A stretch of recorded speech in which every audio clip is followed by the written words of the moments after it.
Hello అండి, అందరికీ నమస్కారం.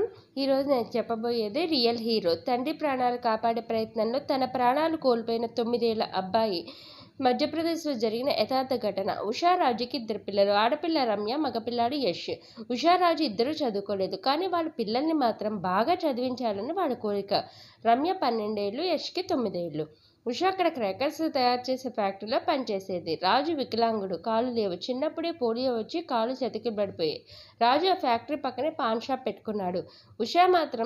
ఉష వాళ్ళ కూతురు మాత్రం స్కూల్కి సెలవు దినాల్లో అమ్మతో పాటు వెళ్ళి ఫ్యాక్టరీలో పనిచేసి ఆ రోజు కూలి తెచ్చుకునేది. అలా వారి సంసారం హాయిగా గడిచిపోయేది.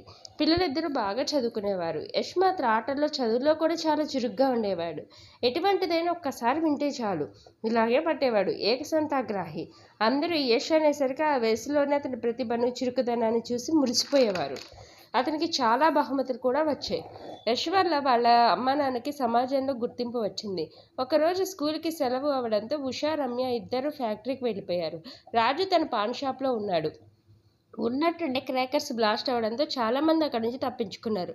వాళ్ళలో ఉషా, రమ్య కూడా ఉన్నారు. అందరూ అక్కడి నుంచి పరిగెత్తి సురక్షిత ప్రాంతానికి చేరుకున్నారు. కానీ అవిటివాడైన రాజు అక్కడి నుంచి రాలేకపోతున్నాడు.